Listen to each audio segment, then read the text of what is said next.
Honesty बड़ी जरूरी है ना। कई बार लोग क्या करते हैं, टेक एक्शन अपलाइन को दिखाने के लिए करते हैं, डाल दिया सोशल मीडिया पे, डाल दिया अब ग्रुप में, डाल दिया प्लान दिखाते हुए। मैंने तो कुछ लोगों को ये भी देखा है, वो पुरानी कंपनी के फोटो डाल देते हैं, कुछ पुराने फोटो भी डाल देते हैं प्लान दिखाते हुए। अपलाइन को सब पता रहता है। टेक रिस्पॉन्सिबिलिटी वाला चैप्टर है यहाँ, ये ध्यान रखना। अब एक्शन में क्या है, एक्शन में ये है कि अगर आप बड़ा चेक चाहते हैं, अगर आप बड़ा पैसा चाहते हैं, तो ये ध्यान रखिएगा कि बड़ा चेक आएगा बड़े नेटवर्क से।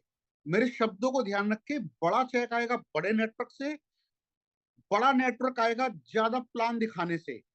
तो आप सबसे पहले अपने जानकार लोगों की लिस्ट बनाएं, बगैर ये भेदभाव किए हुए कि ये करेगा या नहीं करेगा, बगैर प्रिजस किए हुए कि ये करेगा या नहीं करेगा। आप अपनी लिस्ट बनाएं, ये पहला एक्शन है आपका। और लिस्ट बनाने में भाई साहब कोई पैसा नहीं लगता, लेकिन आप इस तरीके से करके चलना कि एक नाम लिखने के आपको 1,000 रुपए मिलेंगे, पर आज नहीं मिलेंगे, 3 साल के बाद मिलेंगे। कई बार हम लोग एफडी कराते हैं ना, कई बार हम लोग इंश्योरेंस कराते हैं ना, इंश्योरेंस में किस्तें भरते हैं ना, इंश्योरेंस का एडवाइजर आकर के हमें समझाता है कि सर जब आप नहीं रहोगे तब, और हम उसे पैसे दे देते हैं। देखो मजे की बात, देखो वो आपसे आकर के कहता है कि सर, और आपकी फैमिली के सामने कहता है, और भाभी जी बड़ा हंस के दिलवाती है आपसे कि सर जब आप नहीं रहोगे तब। हम भरोसा करते हैं ना, हम 20 साल बाद का भरोसा करते हैं ना कि जब मैच्योरिटी हो जाएगी देते हैं ना पैसे। इसी तरीके से आप नाम लिखें कि एक नाम लिखने का 1,000 रुपया मिलेगा, लेकिन मिलेगा 3 साल के बाद। भर डालो list and show the plan. उन लोगों को प्लान दिखाओ, उन लोगों को मीटिंग्स तक लेकर के आओ। और टेक एक्शन में एक चीज और, सीखने पे ध्यान दें। और सीखना क्या, सीखना सेशंस में हाजिर रहें। अगर आपके नियर बाय कोई फिजिकल सेशन हो रहा है, यू आर वेरी लक्की। लेकिन अगर फिजिकल सेशन नहीं हो रहा है, तो आप और भी ज्यादा लक्की हो, क्योंकि ऑनलाइन सेशन हो रहे हैं और फ्री ऑफ कॉस्ट हो रहे हैं। और आपको वो लोग सिखा रहे हैं जो आपसे पहले 10-10 साल से, 20-20 साल से, 5-5 साल से इस इंडस्ट्री का हिस्सा रहे हैं। और अच्छा, आज का जो सेशन है, क्या उसके लिए आपसे कोई फीस ली गई है, क्या आपसे कोई पैसा लिया गया है? निःशुल्क है ना। सीखने पर ध्यान दे। तो मैंने क्या बोला, लिस्ट मेकिंग करनी है आपको, लिस्ट बनानी है, बगैर ये सोचे कौन करेगा कौन नहीं करेगा। और ये मान करके चलना कि एक नाम लिखने के 1,000 रुपए आपको मिलने हैं, लेकिन मिलेंगे 3 साल के बाद, जब मैच्योरिटी होगी उसकी। आप अभी जो नाम लिख रहे हो मैच्योरिटी के लिए लिख रहे हो, उसके बाद आप उनको प्लान दिखाएं। अब यहाँ एक चैप्टर आ जाता है, प्लान दिखाएं सर मुझे तो नहीं आता, कोई बात नहीं, आप अपने अपलाइन को साथ लें। अप्लाई, अच्छा हाँ, यहाँ यहाँ मैं एक चीज और बोलना चाहूंगा। कई बार ना आज भी पुराने लोग जो तजुर्बेकार है, पता है, फोन कर देते हैं, सर मंगलवार को आपका सेट कर दिया है। अरे यार, मेरा सेट कर दिया, मुझसे पूछा भी नहीं। ये भी ध्यान रखने की आवश्यकता है। मतलब अपलाइन पे आपका हक है, लेकिन विद ग्रेटिट्यूड है, ये ध्यान रखना भाई। अपलाइन आपके साथ सैलरीड नहीं है, यहाँ वो निःशुल्क है आपके लिए, सिखाने को तैयार है। लेकिन उससे कम से कम ये पूछ तो लो कि सर ट्यूसडे आप अवेलेबल हैं या नहीं है। अब यहाँ दो चीजें होती हैं, सपोज करो ये मैं हूं, ये मेरा गेस्ट है, ये मेरे अपलाइन है। तो लोगों से क्या गलती होती है, वो गेस्ट को प्रेफरेंस देते हैं कि गेस्ट का सर मैं ना आपको पूछ के बताता हूँ उनकी अवेलेबिलिटी। बस यहीं से गड़बड़ हो जाती है मेरे दोस्त। आप अपने अपलाइन की अवेलेबिलिटी का ध्यान रखो। आप अपने अपलाइन से बात करो कि सर आप मुझे ना बता दीजिए कि आप मंगलवार को अवेलेबिलिटी है क्या सर आपकी, मंगलवार या सर वो थर्सडे ये। अच्छा, मैंने अगर जैसे बता दिया ना, तो आप इन्हीं शब्दों पे स्टिक मत हो जाना कि सर ने तो मंगलवार ही बताया था। अरे ये कोई हनुमान जी का व्रत नहीं है कि मंगलवार को ही रखना है। ठीक है, आप ये पूछें कि सर आपकी अवेलेबिलिटी ट्यूसडे है या थर्सडे, और इस हिसाब से अपने प्रोस्पेक्ट से उनका वो कराएं। और यहाँ एक चीज हो रहा है भाई, 5 से ज्यादा प्लान मत दिखवाना, अपने मेंटोर से 5 प्लान दिखवाना। एक और यहाँ लोगों से गड़बड़ हो जाती है। अब सपोज करो मैं किसी के लिए प्लान दिखाने गया, मैं दिखा रहा हूँ प्लान और वो देख रहा है फोन, मैं दिखा रहा हूँ प्लान वो देख रहा है फोन। अब मैं मेहनत कर रहा हूँ, वो अपना, वो भाई साहब कैसा लगता है उस टाइम। ये प्लीज ये मौका नहीं चूकना, जब आपके अपलाइन प्लान दिखा रहे होते हैं ना, तो आपको तो ये तक देखना है कि अपने पेपर पे वो डायग्राम किस साइड बनाते हैं, लेफ्ट में बनाते हैं कि राइट में बनाते हैं, इतना तक कॉपी करना होता है। एक कामयाब अपलाइन को इतना तक कॉपी करो कि अगर वो लेफ्ट में लिख रहे हैं तो कोशिश करो कि मैं भी इनके जैसा लेफ्ट में लिखूंगा, शायद बरकत आएगी। इतना तक ध्यान रखना होता है। और हम कहाँ लग जाते हैं, हम लग जाते हैं उधर उधर देखने में, कॉल, अरे सर एक गेस्ट आ रहा है, अरे जिसको टाइम से आना था वो आ गया मेरे भाई, आप अपलाइन का रिदम मत तोड़ो। तो ये कुछ चीजों का ध्यान रखना। टेक एक्शन में मैंने क्या बताया, सबसे पहले लिस्ट बनाई बगैर ये सोचे हुए कि कौन ज्वाइन करेगा, एक नाम बराबर 1000 है आफ्टर 3 ईयर है, मैच्योरिटी के टाइम पे। दूसरा, प्लान दिखाएं या अपलाइन की मदद लें। ठीक, अपनी रिपर्चेज फर्स्ट वीक में करें, अपनी रिपर्चेज फर्स्ट वीक में करें, ये ध्यान रखना है। लोगों से गड़बड़ हो जाती है, थर्ड वीक में आकर के कॉल करते हैं, सर वेलकम बोनस नहीं आया। मैंने देखा यार आईडी पे परचेज तो है ही नहीं। मैंने कहा सर यहाँ कंपनी जो है ना, ये जिस वीक करते हैं उससे आगे का देती है, पिछले पिछले महीने की परचेज का इस महीने काउंट नहीं होता। तो ये भी ध्यान रखना, लोगों से बहुत छोटी छोटी मिस्टेक हो जाती है। ओके, प्लान दिखाएं लगातार। और देखो इसको ना जितना ज्यादा सीखोगे, भाई कसम से, ये वो गाना है, ये वो गाना है जिसको एक बार सीखना है, ये वो सॉन्ग है जिसको एक बार सीखना है कैसे गाते हैं। और सिखाने के लिए अप्लाई, बड़े बड़े तानसेन मौजूद है यहाँ, बड़े बड़े तानसेन जो आपको ये गाना गाना सिखाएंगे। एक बार सीखना है और 5 साल सुनाना है, बस यही गाना सुनाना है, यही सुनाना है, और कुछ है ही नहीं। प्रोडक्टों के बारे में जानकारी लो, ये भी आपका एक्शन है। प्रोडक्टों के बारे में जानकारी लो, ये हो गया जी। इसके बाद तीसरा स्टेप मैंने क्या बताया, सबसे पहले फाइंड योर स्ट्रॉन्ग रीजन, उसके बाद टेक एक्शन, तीसरा कंसिस्टेंसी। ये बहुत बहुत बहुत जरूरी है। लोग इस बिजनेस को तो करते हैं, लोग लिस्ट भी बनाते हैं, लोग प्लान भी दिखाते हैं, लेकिन अपने मूड के हिसाब से दिखाते हैं। ठीक, ये मूड के हिसाब से चलने वाला बिजनेस नहीं है, ये रेगुलरिटी से होगा। भाई पेस्ट जब करते हो तो मूड के हिसाब से करते हो क्या? जब इंसान पेस्ट करता है, हमारा जो नया डेंटा वन आया है, जब इसको आप पेस्ट करते हो, जो फ्रेशनेस है वो तो आप मॉर्निंग में करते हो ना, डेली बेसिस पे करते हो ना। ये हमारा जो पेस्ट है ये कैविटी को भी कंट्रोल कर देता है, और ये जो जो एनेबल वगैरह उतरा हुआ उसको भी, और जो दांतों के अंदर प्रॉब्लम है उसको भी कंट्रोल कर देता है। लेकिन क्या सुबह से शाम तक पूरा पेस्ट लगा के बैठ जाऊं, कर देगा कंट्रोल? नहीं करेगा। कंसिस्टेंसी जरूरी है। मैं हर बार बोलता हूँ भैया, सबको पता है जिम जाने से सेहत बनती है, लेकिन सुबह से शाम तक जिम में बैठा रहूं, सुबह से शाम तक लेकर के डंबल लगा रहूं, बन जाएगी क्या? भाई साहब बॉडी बन जाएगी, बॉडी बन जाएगी, सूजन आ जाएगी। डेली करना होता है वही काम, थोड़ा थोड़ा थोड़ा थोड़ा थोड़ा थोड़ा डेली। दूध पीने से सेहत बनती है, सुबह से शाम तक पी जाऊं। लोग क्या करते हैं, सर पनीर के अंदर ना प्रोटीन होता है, और जब वो शादी में जाते हैं ना कहीं, तो पनीर के आसपास ही घूमते रहते हैं। भाई अकेले उस दिन से बात नहीं बनेगी, वो आपकी डाइट का हिस्सा डेली होना चाहिए। मैं ये कहना चाहता हूं कि ये जो प्लान दिखाना, लिस्ट बनाना, परचेज करना, रिटेल करना, ये आपकी कंसिस्टेंसी में होना चाहिए, ये मूड का हिस्सा नहीं है। मैंने देखा लोग जो मूड के हिसाब से करते हैं, सर बारिश हो रही है, चेक भी मूड के हिसाब से आता है कंपनी के। जब फोन करो, सर 2 महीने हो गए, सर बात बन नहीं रही, ऐसी ऐसी बातें करते हैं। सर बात बन नहीं रही, अच्छा, लेकिन सर मैं बहुत सीरियसली इस बिजनेस को कर रहा हूँ, सर आपको पता है। सर मेरे पता होने से नहीं होता, मुझे कन्विंस करने से क्या लाभ होगा? आप सिस्टम को कन्विंस करो ना। अच्छा सिस्टम, फिर वो डॉक्टर नरवाल को फोन मिला देंगे, सर मैं बहुत सीरियसली कर रहा हूँ। अरे सिस्टम का मतलब है कि भैया इस पे आना चाहिए, आपकी एप्लीकेशन में वॉल्यूम आना चाहिए, पैसा वहां से आता है। अपलाइन को मोटिवेट करने से नहीं होगा, सर मैं बहुत सीरियस हूँ।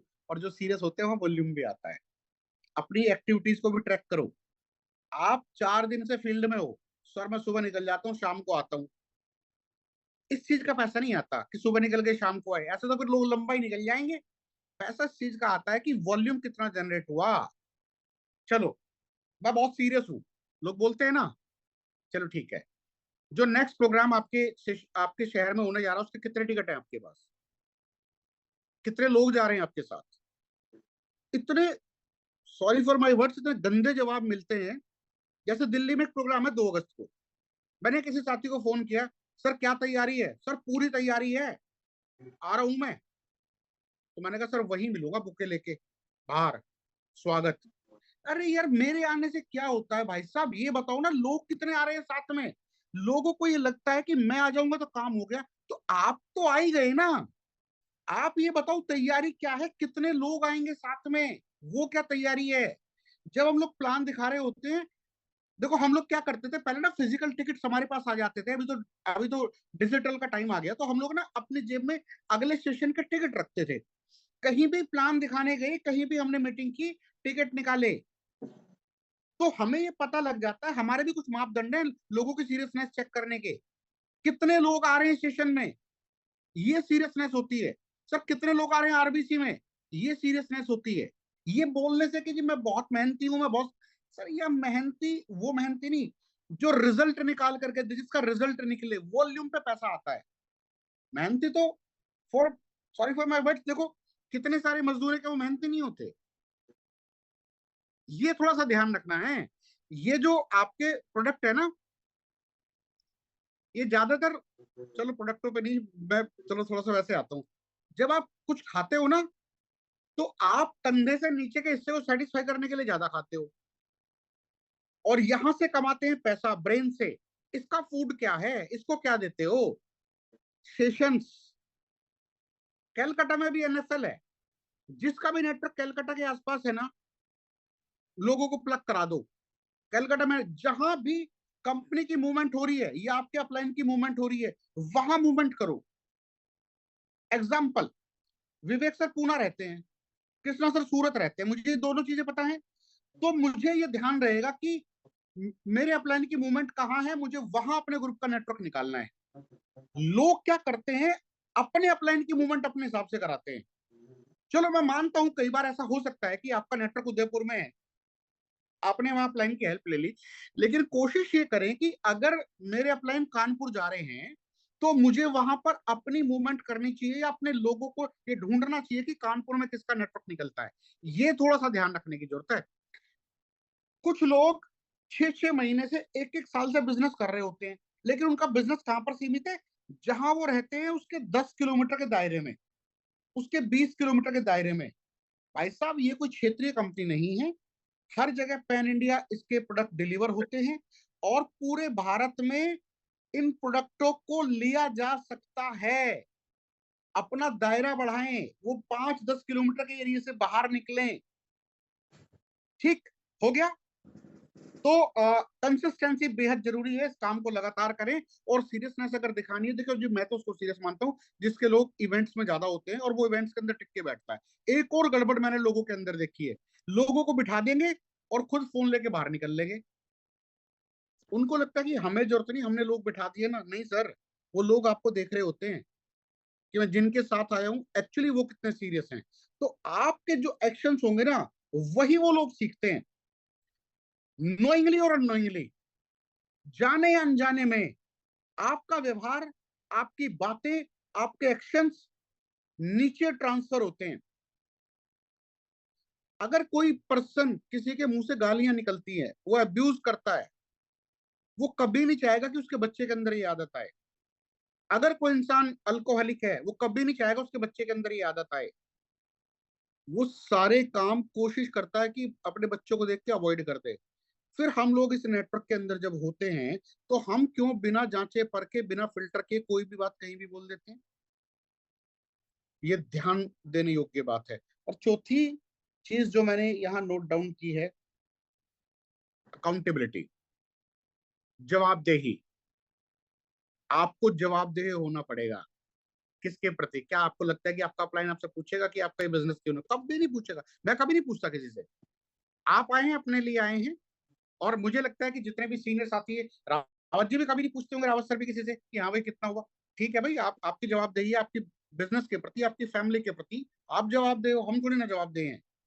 पर मैं एक चीज कहना चाहता हूँ कि जो भी टारगेट्स आपने लिखे हैं ना, जैसे सपोज करो मैं किसी साथी से बात करता हूँ, उससे बोला सर मैं इस महीने मैनेजर ब्रेक करूंगा।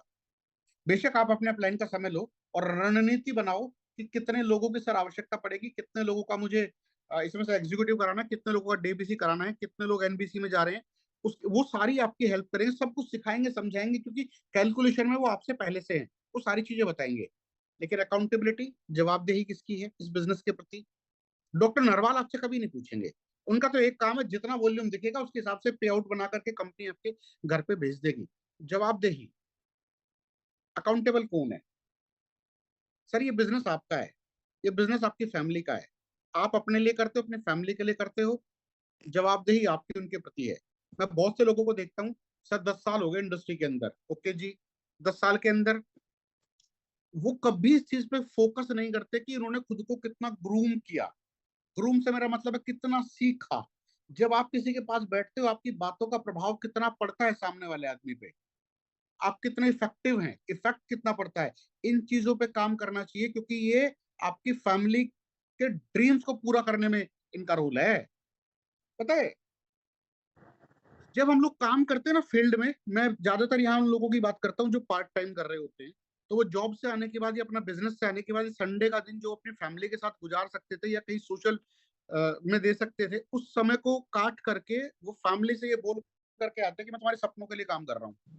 और उसके बाद तो जवाबदेही यहाँ किसके प्रति होगी? आपकी जवाबदेही होती है अपनी फैमिली के प्रति। दूसरी चीज, मेरा मानना यह है कि एक इंसान 60 साल की वर्किंग एज है, वर्किंग एज की मैं बात कर रहा हूँ, जिएंगे तो हम और आप 100 साल, लेकिन वर्किंग एज 60 साल है। अब एक चीज का ध्यान रखना, कोई आदमी अगर 40 साल का है तो उसके पास वर्किंग के 20 साल बचे हैं। 20 साल में से 10 साल तो वो सोने में काट देगा, 10 साल सोने में काट देगा, बचे हुए 10 साल में से 2 4 6 साल वो नहाने धोने में और इनमें काट देगा। तो अगर किसी की वर्किंग एज बची है ना 20 साल, तो 20 साल में से वो 4 साल ही काम करेगा या 6 साल काम करेगा। और उस 6 साल को भी आपको क्या लगता है कि वो ट्रायल पे जानी चाहिए? एरर की गुंजाइश है? कभी भी एरर की गुंजाइश नहीं होनी चाहिए। आप यहां से 60 साल में से अपनी एज घटा के देख लेना कि आपके पास वर्किंग एज कितनी बची है। ये थोड़ा ध्यान रखना कि आप ट्रायल हिट पे और एरर पे जा रहे हैं क्या। अरे सिंपल सी चीज है, उन इंसानों को फॉलो करो ना जो आपसे पहले फील्ड में हैं, जिनसे गलतियां नहीं हुई हैं या जिन्होंने गलतियां कर रखी हैं, आपको हर उस गलती से बचाने की कोशिश करें। तो जवाबदेही आपकी होनी, मैं ये मानता हूं। देखो अभी एक चीज चल रही है दिल्ली के अंदर, मतलब मैं किसी चीज इसको राजनीतिक रंग की वो मत करना। दिल्ली के अंदर भी धरना प्रदर्शन चल रहा है क्योंकि नीट के पेपर में लीक हुआ है। जो स्टूडेंट्स वहां पर है वो जवाबदेही चाहते हैं और उस जवाबदेही के बदले में किसी का इस्तीफा चाहते हैं। तो कहने का मतलब क्या कि जवाबदेही तो सबकी बनी ना। जब हम सरकार से जवाबदेही मांगते हैं, जब हम अपने माता पिता से भी जवाबदेही मांग लेते हैं कि तुमने हमारे लिए क्या किया, तो आपकी अकाउंटेबिलिटी का क्या है? क्या आपको अकाउंटेबल नहीं होना चाहिए कि आपको 2 साल इस बिजनेस के अंदर हो गए, 2 साल के अंदर आप कहाँ पहुंचे हैं? भाई साहब, इस बिजनेस को ना मूड के हिसाब से मत करो। ये ऐसा समय आपको मिला है कुदरत की तरफ से, believe me it's a God plan, कि जहां आपको किसी भी हालत में समय को खराब नहीं करना है। अपनी जवाबदेही निर्धारित करें। हम नहीं मांगेंगे, अपलाइन नहीं मांगेंगे आपसे। अब देखो 2.5 साल हुए एस्टोनिया को चलते हुए, 2.5 साल में से कुछ लोग तीसरी बार विदेश यात्रा पे जा रहे हैं, ठीक, और कुछ लोग 2.5 साल पहले ज्वाइन हुए थे, वो बस ये देखते रहते कितने आए मेरे नीचे, कितने आए मेरे नीचे। अरे ऐसे मत देखो किसी दिन खुद कहीं किसी के नीचे आ जाओगे। आप ये देखो कि आपने इन जितने दिनों से आप इस बिजनेस के अंदर हैं, उतने दिनों में आपने किया क्या। एक और चीज के प्रति मैं भी जवाबदेही अपनी मानता हूँ। मैं अपने अपलाइन के प्रति जवाबदेह हूँ। मेरे अपलाइन मुझसे पूछ सकते हैं। और और मैं अपने लोगों के प्रति भी जवाबदेही अपनी मानता हूँ कि अगर किसी साथी ने मेरे साथ शुरू किया है ना, तो मैं ये जवाबदेही फील करता हूँ कि मैं इसकी ग्रोथ में कहां तक सहायक हूँ। क्या आप लोग ऐसा करते हैं? दो ग्रुप का जो प्लान होता है ना, एक थोड़ी सी संवेदनशील सी ये चीज है, दो ग्रुप के प्लान में अपलाइनों से गलती हो जाती है। बड़े बड़े भावा विवेक में वो ये चीज बोल देते हैं कि तुम मेरा फ्रंट हो, और सामने वाला आदमी हिसाब लगा लेता है कि मेरा बिजनेस कितना आ रहा है, तो इसकी साइड में कितना जा रहा होगा, और वो उसको बड़े खुश होकर के बता देते हैं। और फिर वहां से होती है राजनीति शुरू। होने ही नहीं दूंगा 3 लाख, करो कैसे करोगे सीनियर मैनेजर, ये तक। हालांकि थोड़ा सा ये संवेदनशील है, इसे अपने लेवल पे समझें। भाई साहब सेम होने वाला है, लोगों के साथ सेम होता है, मंकी सी मंकी डू। जिस तरह के विचार, जिस तरह की बातचीत आप अपने व्यवहार में रखोगे, लोग उसको देख रहे होते हैं, अननोइंगली बिजनेस ढह जाते हैं। जब भी आपके मन में कोई भी कंफ्यूजन हो, कुछ भी कंफ्यूजन हो, मैंने सबसे पहले क्या लिखवाया था? Find a strong reason. Rawat sir, मैं इस बिजनेस के अंदर बहुत से लोगों से जब मिलता हूं तो लोगों का ना कई बार छोड़ने का मन करता है। सर मैं चाहूंगा कि आपको इस बातचीत में मैं 2 मिनट के लिए शामिल करूं। लोगों का कई बार ना बिजनेस छोड़ने का मन करता है, लोगों का कई बार ये करता है कि सर ये मेरे साथ ऐसा हो गया, मेरे अपलाइन ने ऐसा कर दिया, डाउनलाइन ने ऐसा कर दिया, सर मैं नहीं करूंगा। बहुत सारी मन खट्टा हो जाता है, सर ये जो प्रोडक्ट आया सर इसकी पैकिंग खुली हुई है, सर मेरा मेरा प्रोडक्ट डिलीवर होने में 4 दिन लेट हो गया, सर मैं नहीं कर पाऊंगा। सर वहां में एक ही सजेशन है मेरी सभी साथियों से, मैं हमेशा एक ही बात बोलता हूँ कि जिस दिन भी आपके मन में इस तरह की चीजें आई, आपका मन दुखे या आपका मन व्यथित हो, एक ही चीज का ध्यान रखना, आपने शुरू क्यों किया था, क्या रीजन था आपका। इसीलिए मैं बोलता हूँ फाइंड योर स्ट्रॉन्ग रीजन। वो जो स्ट्रॉन्ग रीजन है ना, वो उस दिन आपके काम आएगा। ऐसा नहीं है कि इन 25 सालों में मेरे साथ कभी कभी कोई घटना ऐसी नहीं घटी होंगी जब मेरा दिल दुखा, जब मेरे डाउनलाइन कोई छोड़ के चला गया, या किसी ने मुझे ऐसा बोल दिया, या किसी प्रोस्पेक्ट ने ऐसा बोल दिया, या मुझे कहीं से मेरा मन खट्टा हुआ, उसी दिन पेपर पे खोल करके वो देख लेता हूँ आया क्यों था। और यही सेम एस्टोनिया के अंदर है, जिस दिन एस्टोनिया को ज्वाइन किया था उसी दिन लिख लिया था कि मैं एस्टोनिया के अंदर क्यों आया हूँ। और वो जो क्यों है ना, वो वाई, वो मुझे हमेशा इस बिजनेस के अंदर स्टेबल करके रखता है। यही मैं सभी साथियों से कहना चाहता हूं, आप आज फिर से रिव्यू करो, आप इस बिजनेस के अंदर क्यों हैं, क्या कारण है, वो कारण ढूंढो, टेक एक्शन, कंसिस्टेंट एक्शन, और अकाउंटेबल आपको होना जरूरी है। तो आज के सेशन में मैं इतनी ही बातें आपसे करना चाहता था। मेरा समय कंप्लीट, रावत सर टाइम के बहुत पंक्चुअल हैं, 1 मिनट पहले मेरी तरफ से। Over to you Deepak ji. Thank you sir, thank you so much.